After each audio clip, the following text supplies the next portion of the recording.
Hi friends, வீடியோக்குள்ளே போகிறதுக்கு முன்னாடி நம்ம சேனலை சப்ஸ்கிரைப் பண்ணிவிடுங்க. அப்படியே பக்கத்தில் இருக்க பெல் பட்டனையும் கிளிக் பண்ணிவிடுங்க. ஹாய் ஃப்ரெண்ட்ஸ், இந்த வீடியோவில் முட்டை குழம்பு எப்படி வைக்கிறதுன்னு பார்க்க போகிறோம். இப்போது நான் குழம்புக்கு தேவையான எண்ணெயை சேர்த்துக்க போகிறேன். நான் 2 ஸ்பூன் எண்ணெய் சேர்த்துருக்கேன். உங்களுக்கு தேவையான அளவு நீங்கள் சேர்த்துக்குங்க. இப்போது எண்ணெய் சூடானதுக்கப்புறம்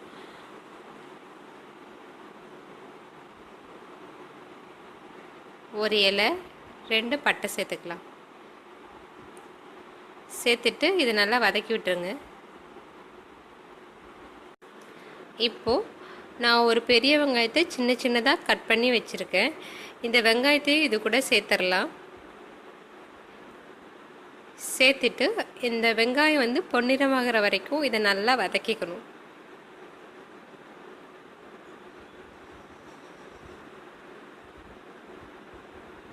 இதுக்கப்புறம் நம்ம இஞ்சி பூண்டு பேஸ்ட்டு சேர்த்துக்கலாம்.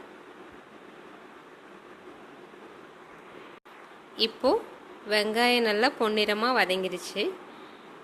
இதுக்கப்புறம் நம்ம 1 ஸ்பூன் அளவு இஞ்சி பூண்டு பேஸ்ட்டு சேர்த்துக்கலாம்.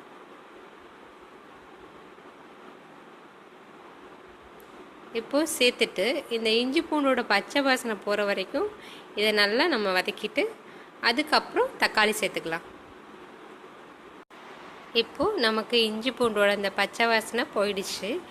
இதுக்கப்புறம் நான் ஒரு தக்காளி இதில் சேர்த்துக்கிறேன். சேர்த்துட்டு இந்த தக்காளி நல்லா பேஸ்ட் ஆகிற வரைக்கும் இதை வதக்கிக்கலாம். இப்போது இது நல்லா பேஸ்ட் ஆகிடுச்சு. இதுக்கப்புறம் நான் ஒரு உருளைக்கிழங்கு, ஒரு முருங்கைக்காய் இதோட சேர்த்துருக்கேன். இந்த முட்டை குழம்புல இந்த மாதிரி முருங்கைக்காய், உருளைக்கிழங்கு, அப்புறம் கத்திரிக்காய் இந்த மாதிரி நம்ம இதெல்லாம் சேர்க்கும்போது நமக்கு குழம்பு நல்லா வாசமாகவும் அது மாதிரி நல்லா டிஃப்ரெண்ட் டேஸ்ட்டாகவும் இருக்கும். இதையும் இதோடு சேர்த்து ஒரு டைம் வதக்கிடலாம். இப்போது இதெல்லாம் நல்லா வதக்கியாச்சு. இதுக்கப்புறம் நம்ம குழம்பு மிளகாய் தூள் நமக்கு எவ்வளோ தேவையோ அந்த அளவுக்கு சேர்த்துட்டு அதையும் ஒரு டைம் நல்லா வதக்கிடலாம்.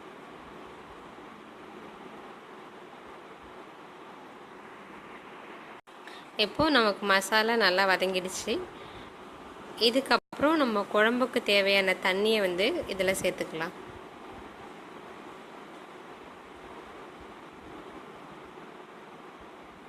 எப்போவுமே நம்ம இந்த மாதிரி தூளெல்லாம் அது எல்லாத்தோடையும் சேர்த்து நம்ம வதக்கும்போது நம்ம ஹீட்டை கம்மி பண்ணிவிட்டு வதக்கணும். அப்போ தான் அந்த மசாலா கரைஞ்சிடாமல் இருக்கும். இதுக்கப்புறம் நம்ம குழம்புக்கு தேவையான அளவு உப்பு சேர்த்துடலாம்.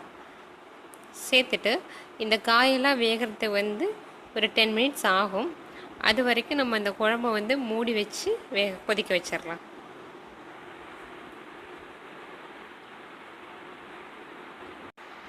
இப்போ குழம்பு கொதிச்சதுக்கப்புறம் நம்ம இதில் முட்டையை வேக வைக்காமல் இந்த மாதிரி நம்ம உடச்சி ஊற்றிடணும். இந்த மாதிரி உடச்சி ஊற்றுறதுல நம்ம இதை ஊற்றிட்டு அப்படியே மூடி வச்சு வேக வச்சிடணும். நம்ம கரண்டியெல்லாம் யூஸ் பண்ணோம் அப்படின்னா முட்டை தனித்தனியாக பிரிஞ்சு வந்துடும். அதனால் இப்படி உடச்சி ஊற்றிட்டு நீங்கள் மூடி வச்சு வேக வச்சுருங்க. ஒரு 5 நிமிஷம் வேக வச்சுருங்க. இப்போது 5 நிமிஷம் ஆயிடுச்சு. முட்டை வெந்துருச்சான்னு பார்க்கலாம். இப்போ இந்த குழம்புல எண்ணெயெல்லாம் தனித்தனியாக பிரிஞ்சிருச்சு.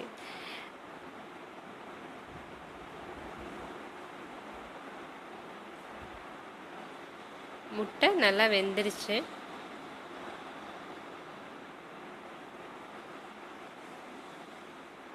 இதுக்கப்புறம் நம்ம இது கூட தேங்காய் பேஸ்ட்டு சேர்த்துக்கலாம். இப்போது இதில் ஒரு தேங்காய், 1 ஸ்பூன் பெருஞ்சீரகம், அப்புறம் ஒரு 1/2 ஸ்பூன் போல் கசகசா சேர்த்து அரைச்சிருக்கேன். இதையும் இதில் நல்லா மிக்ஸ் பண்ணிவிட்டு ஒரு 5 நிமிஷம் இதை கொதிக்க விடுங்க.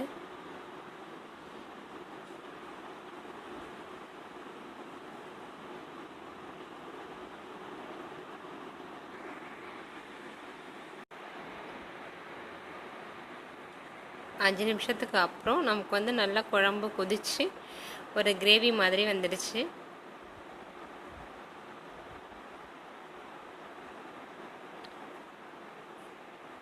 இதுக்கப்புறம் நம்ம கொஞ்சம் கருவேப்பிலை இதில் சேர்த்துக்கலாம்.